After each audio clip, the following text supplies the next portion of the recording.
Hello. അങ്ങനെ രാവിലെ തന്നെ കുളിയൊക്കെ കഴിഞ്ഞിട്ട് അടുക്കളയിലോട്ട് വന്നു കേട്ടോ. ഞാനൊരല്പം ലേറ്റായിപ്പോയി. അപ്പോഴത്തേക്ക് ബ്രേക്ക്ഫാസ്റ്റിൻ്റെ പരിപാടിയെല്ലാം ഒരുവിധം കഴിഞ്ഞിട്ടുണ്ടായിരുന്നു കേട്ടോ. പക്ഷേ ഇതെനിക്ക് ശരിക്കും മിസ്സായിപ്പോൾ. എനിക്ക് നിങ്ങളെ കാണിക്കണമെന്നുണ്ടായിരുന്നു. ഇവരുടെ ഒരു ഫേമസ് ബ്രേക്ക്ഫാസ്റ്റാണിത്. ഇതിൻ്റെ പേര് ധോക്ല എന്നാണ്. അപ്പം നമ്മുടെ ഇഡ്ഡലി പോലെ അല്ലെങ്കിൽ വട്ടയപ്പം പോലെയൊക്കെ അങ്ങനെ ഇഡ്ഡലി കുക്കറിൽ വെച്ചുണ്ടാക്കുന്ന ഒരു ബ്രേക്ക്ഫാസ്റ്റാണ്. അപ്പം ഞാനിത് ഫോട്ടോയിലൊക്കെ കണ്ടിട്ടുള്ളൂ. അപ്പം ഇതിൻ്റെ ടേസ്റ്റ് എന്താണെന്ന് എനിക്കറിയത്തില്ലായിരുന്നു. ശരിക്കും പറഞ്ഞത് കഴിച്ച് കഴിഞ്ഞപ്പം എനിക്ക് ഒരുപാട് ഇഷ്ടപ്പെട്ടു കേട്ടോ. അപ്പോൾ ഇതിൻ്റെ കൂടെ കഴിക്കാനുള്ള ചട്നിയാണ് ഇപ്പോൾ മമ്മി ഉണ്ടാക്കിക്കൊണ്ടിരിക്കുന്നത്. അപ്പോൾ ആദ്യം കടുക് വറുത്തിട്ട് അതിലേക്ക് ഞാൻ മുമ്പൊരു വീഡിയോ കാണിച്ചിട്ടില്ലേ, ആ വെളുത്തുള്ളി മുളകും കൂടി ഇടിച്ചിട്ടുള്ള ആ ഒരു ചട്നി അതും കൂടി ഇട്ടിട്ട് എണ്ണയിലിട്ടൊന്ന് മൂപ്പിച്ചെടുക്കും. അപ്പം അതിൻ്റെ കൂടെയാണ് നമ്മൾ ഈ ധോക്ല കഴിക്കുന്നത്. ഞാനിവിടെ നിന്ന് പോകുന്നതിന് മുമ്പ് ഒന്നുകൂടി ഒന്ന് ഉണ്ടാക്കിക്കാമോ നോക്കട്ടെ. അപ്പം ഞാനൊന്ന് വീഡിയോ എടുത്ത് കാണിച്ചു തരുന്നതാണ്. അപ്പോൾ ഇത് നമ്മുടെ ഇഡ്ഡലി മാവൊക്കെ പോലെ തന്നെ അരിയും പിന്നെ കടലപ്പരിപ്പും കൂടി മിക്സ് ചെയ്തിട്ടുള്ളൊരു മാവാണ് കേട്ടോ. അപ്പോൾ ഇത് തലേദിവസം നമ്മൾ ഇഡ്ഡലിക്ക് ഉണ്ടാക്കുന്ന പോലെ തന്നെ മാവൊക്കെ കുഴച്ച് വെച്ചിട്ട് അത് പിറ്റേ ദിവസം ആകുമ്പോഴത്തേക്ക് നന്നായിട്ട് ഒരു പുളിച്ച് പൊങ്ങി വരും. എന്നിട്ടാണ് ഇതിങ്ങനെ ഉണ്ടാക്കിയെടുക്കുന്നത് കേട്ടോ. അപ്പോൾ ഇതിനകത്ത് കുറേ തട്ടൊക്കെ ഉണ്ട്, കുറേ ഉണ്ടാക്കിയിട്ടുണ്ട്. പക്ഷേ ഇതിൻ്റെ പണി ഇവിടെ തീരുന്നില്ല, ബാക്കി ഇനിയുണ്ട് കേട്ടോ. ഇതിപ്പം വെന്ത് കഴിഞ്ഞപ്പോഴത്തേക്കും മമ്മി എടുത്ത് ഇങ്ങനെ കട്ട് ചെയ്യുവാണ്.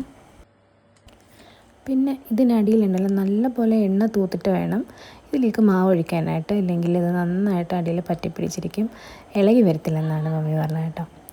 പിന്നെ ചെറിയ പാത്രത്തിൽ നിന്ന് ഇങ്ങനെ ഉണ്ടാക്കി വെച്ചിട്ടുണ്ട്, അത് കാണാൻ നല്ല രസമുണ്ടായിരുന്നേ. ഇത് നമ്മുടെ പാളയംകോടൻ പഴമാണ് കേട്ടോ. ഇവിടെ ഒരാൾ വിൽക്കാൻ വന്നതാണ്. 12 എണ്ണത്തിന് 100 രൂപ. അയാൾ പറഞ്ഞ ഒരു ഡസൻ 100 രൂപ. ഇവിടെ ഇങ്ങനെയാണ് ഈ പഴമൊക്കെ വെക്കുന്നത്. അപ്പം എന്തായാലും പപ്പ അതങ്ങ് മേടിച്ചു. അപ്പം ധോക്ലയുടെ ബാക്കി പണിയൊക്കെ മമ്മി തുടങ്ങി കേട്ടോ. അപ്പോൾ ഇനി ഇതിന് കടുക് വറുക്കണം. അതായത് അവരുടെ ആ ഒരു കടല എണ്ണയും കൂടി ഒഴിച്ചിട്ട് നന്നായിട്ട് കടുകൊക്കെ ഇട്ട് കറിവേപ്പിലയൊക്കെ ഉണ്ട് കേട്ടോ. എന്നിട്ട് കടുക് വറുത്തെടുക്കും. എന്നിട്ട് അതിനകത്തോട്ട് ഈ ധോക്ല കട്ട് ചെയ്ത് വെച്ചിരിക്കുന്ന ധോക്ലയില്ലേ അതും കൂടി ഇട്ടിട്ട് ഇളക്കും. ഇതുപോലെ തന്നെ ഉണ്ടാക്കുന്ന വേറൊരു ബ്രേക്ക്ഫാസ്റ്റ് കൂടിയുണ്ട് അവർക്ക്. അതിന് ഖമണ്ട് എന്ന് പറയും. അപ്പോൾ ഈ സെയിം പോലെ എനിക്കൊന്ന് സെയിം മാവ് തന്നെയാണ് അത്, പക്ഷേ അതിന് കുറച്ചുകൂടെ മധുരം ഉണ്ടാവും. അപ്പോൾ അതിന് കൂടെ ചട്നി ഇതല്ല, വേറെ ഒരു ഗ്രീൻ കളർ ചട്നിയാണ് എനിക്കന്ന് കിട്ടിയത്. അപ്പം ഇത് കടുക് വറുത്തിട്ട് അതിനകത്തോട്ടിട്ട് ഇനി ഇളക്കാനായിട്ട് പോവാണ് കേട്ടോ.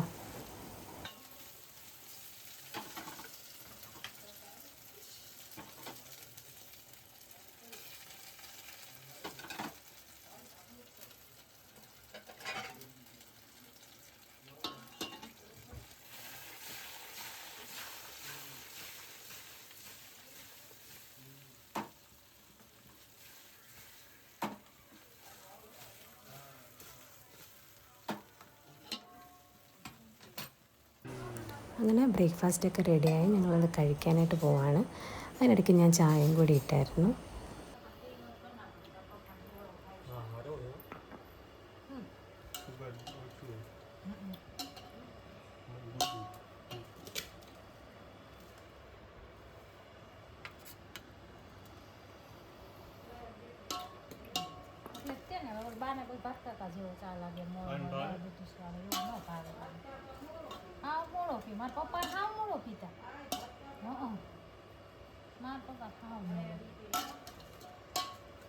എൻ്റെ പ്ലേറ്റിലോട്ട് വിളമ്പിയപ്പോൾ ഞാൻ ആദ്യം പറഞ്ഞാൽ എനിക്കധികം വേണ്ട. ഞാൻ വിചാരിച്ചു എനിക്ക് ടേസ്റ്റ് ഇഷ്ടപ്പെടത്തില്ലായിരിക്കും എന്ന്. പക്ഷേ ഞാൻ രണ്ടാമത് വീണ്ടും എടുത്ത് കഴിച്ചായിരുന്നു. നല്ല ടേസ്റ്റ് ഉണ്ടായിരുന്നു. അപ്പോൾ ഞാനിതിൻ്റെ മാവ് ഒന്ന് കാണിച്ചു തരാമോ എന്നൊക്കെ ഇങ്ങനെ മമ്മിയോട് ചോദിച്ചു. അപ്പോൾ പോയി എടുത്തിട്ട് അതിനെ കാണിച്ചു. അപ്പോൾ അരിയും കടലപ്പരിപ്പും കൂടിയിട്ട് ഒരുമിച്ച് പൊടിച്ച് നീളം വെച്ചിരിക്കുക. അപ്പോൾ ആവശ്യമുള്ളപ്പം ഇതിനകത്ത് വെള്ളമല്ല തൈര് ചേർത്തിട്ടാണ്, മോര് ചേർത്ത് മിക്സ് ചെയ്തിട്ടാണ് ഇത് ഉണ്ടാക്കുന്നത്. അത് കഴിഞ്ഞിട്ട് തുണി കഴുകാനായിട്ട് മേളിലോട്ട് പോയി. ഇത് ഇവിടുത്തെ 3ാമത്തെ നിലയാണ് കേട്ടോ. അവിടെയാണെങ്കിൽ തുണി കഴുകുന്ന പ്ലേസും പിന്നെ തുണി ഉണക്കാനായിട്ടുള്ള പ്ലേസൊക്കെ കൂടെ സെറ്റ് ചെയ്തിരിക്കുന്നു. അപ്പോൾ ഞാൻ അവിടെ നിന്ന് കുറേ തുണിയൊക്കെ കഴുകാനാണ് അവിടെ നിന്ന് കഴുകി. എന്നിട്ട് കുറച്ച് കഴിഞ്ഞിട്ട് താഴേക്ക് പോയിട്ട് ലഞ്ച് ചെയ്യാനുണ്ട്. അപ്പോൾ ഇന്ന് റൈസ് ഉണ്ടാക്കാമെന്ന് ഞാൻ വിചാരിക്കുക, നമ്മുടെ കേരള റൈസ്.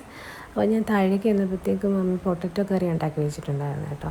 അപ്പോൾ ഇത് ഉച്ചക്കത്തേക്കുള്ള ചപ്പാത്തിയുടെ കൂടെ കഴിക്കാനായിട്ട് ഉണ്ടാക്കിയതാണ്. അപ്പം ചോറ് ഞാൻ വേറെ എന്തെങ്കിലും കറിയും കൂടെ ഉണ്ടാക്കണമെന്ന് ഇങ്ങനെ ആലോചിക്കുകയാണ്. അപ്പോൾ ഇവിടെ എപ്പോഴും ഇങ്ങനെ നമ്മുടെ കോവയ്ക്ക ഉണ്ടാവും. അപ്പോൾ ഞാൻ കോവയ്ക്ക മെഴുക്ക് പുരട്ടി വെക്കാമെന്ന് വിചാരിക്കുകയാണ് കേട്ടോ. അപ്പം കോവയ്ക്ക ഞാൻ അരിഞ്ഞ് മെഴുക്കുവരട്ടിക്കായിട്ട് ഒഴിച്ചു. പിന്നെ അവിടെ കുറച്ച് പച്ചക്കറി ഉണ്ടായിരുന്നു, ഞാൻ അതെടുത്ത് ആവിയിലും കൂടെ വെക്കാനായിട്ട് വെച്ചിട്ടുണ്ട് കേട്ടോ. അപ്പോൾ ഇപ്പം കുക്കറിൽ ഞാൻ ഇരിക്കുന്നത് അരിയാണ്. മമ്മി ഒരു സൈഡിൽ ഇങ്ങനെ ചപ്പാത്തി ഉണ്ടാക്കിക്കൊണ്ടിരിക്കുകയാണ്.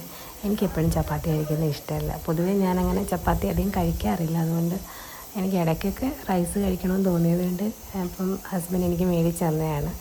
മട്ട റൈസ് കിട്ടിയായിരുന്നു അവിടെ, അത് മേടിച്ചു. അപ്പം ഇന്ന് അതും കോവയ്ക്ക മെഴുക്ക് പുരട്ടിയും പിന്നെ അവിയലുണ്ട്. അപ്പോൾ അതും കൂടി കൂട്ടി കഴിക്കാമെന്ന് വിചാരിച്ചു. അങ്ങനെ എൻ്റെ കറികളൊക്കെ റെഡിയായി. എന്നാലും ഞങ്ങൾ കഴിക്കാനായിട്ട് പോവാണ്. ബാക്കിയുള്ളതെല്ലാം ഓൾറെഡി കഴിച്ച് കഴിഞ്ഞു. ചപ്പാത്തിയും കിഴങ്ങറിയൊക്കെ കൂടെ അവർ കഴിച്ചു കേട്ടോ. അപ്പം ഞങ്ങൾക്ക് കിഴങ്ങറി വെച്ചിട്ടുണ്ടായിരുന്നു, അത് ചോറിനൂടെ കഴിച്ച് നോക്ക് എന്ന് പറഞ്ഞിട്ട് മമ്മി കൊണ്ട് വെച്ചാൽ. പിന്നെ ആകെ കുറച്ച് തൈരുണ്ടായിരുന്നു, ഞാൻ അതെടുത്ത് മോരാക്കി കേട്ടോ. അത്രയും വെള്ളമായിരുന്നു. അപ്പോൾ ഞാനതിങ്ങനെ മോരാക്കി എടുത്ത്. അപ്പം ഇതെല്ലാം കൂട്ടിയിട്ട് ഞങ്ങൾ കഴിക്കാനായിട്ട് പോവാണ്. അപ്പോൾ ദാദി പറയായിരുന്നു ഈ മോരിന് അവിടെ വേറൊരു പേര് പറയും, ഇങ്ങനെ മോര് കാച്ചിയെടുക്കുന്നതിന്. അപ്പോൾ അതൊക്കെ പറഞ്ഞുകൊണ്ട് ഞങ്ങളിങ്ങനെ കഴിക്കുകയാണ്. അങ്ങനെ വൈകുന്നേരം ചായ കുടിയൊക്കെ കഴിഞ്ഞിട്ട് പുറത്തോട്ട് പോകാമെന്ന് വിചാരിച്ചായിരുന്നു. പക്ഷെ മഴയായതുകൊണ്ട് പുറത്തേക്ക് പോയില്ല, അവിടെ വീഡിയോ ഒന്നും എടുക്കാനായിട്ട് പറ്റിയില്ല. അപ്പോൾ 6 മണിയൊക്കെ ആകുമ്പോഴത്തേക്ക് തന്നെ ഡിന്നറിനുള്ള പരിപാടി അവിടെ തുടങ്ങി കേട്ടോ.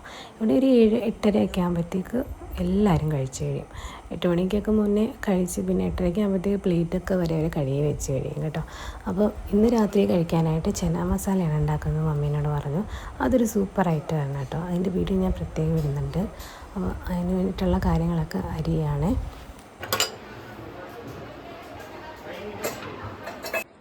പിന്നെ ഞാൻ അടുക്കളയിൽ ബിസിയായി പോയിട്ട് പിന്നെ ഇത് ചെയ്യാനുള്ള കറി വെക്കാനായിട്ടുള്ള കാര്യങ്ങളൊക്കെ ഇങ്ങനെ ചെയ്തുകൊണ്ടിരിക്കുകയാണ്. ആദ്യം ഉള്ളിയും പിന്നെ തക്കാളിയൊക്കെ കൂടി ഇങ്ങനെ അരച്ചെടുത്തിട്ടാണ് അത് പിന്നെ എണ്ണയിലിട്ട് വഴറ്റി ഒക്കെയാണ് ഇത് വെക്കുന്നത് കേട്ടോ. അപ്പോൾ ഞാനിങ്ങനെ അവിടെ നിന്നതൊക്കെ കാണുമായിരുന്നു.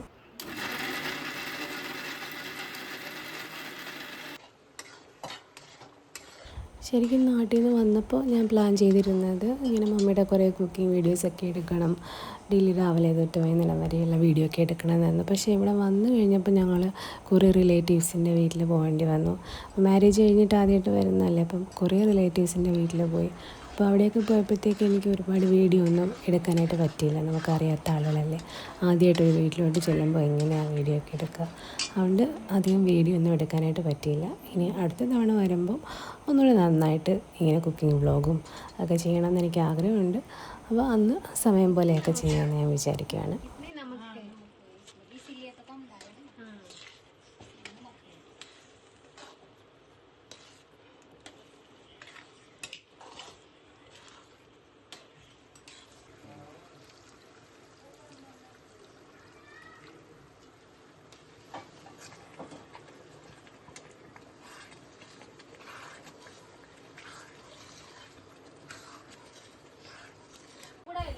അങ്ങനെ നമ്മുടെ കറി റെഡിയായി. അപ്പോൾ എണ്ണയൊക്കെ തെളിഞ്ഞ് വന്നിട്ടുണ്ട്.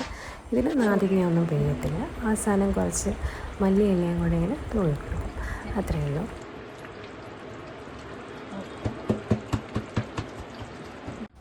അങ്ങനെ ഇന്നത്തെ ഡിന്നർ ഇതായിരുന്നു. ചപ്പാത്തിയും ചന മസാലയും നല്ലൊരു കറിയായിരുന്നു കേട്ടോ. അപ്പോൾ ഇന്നത്തെ വിശേഷം ഇത്രയേ ഉള്ളൂ. ടാറ്റാ.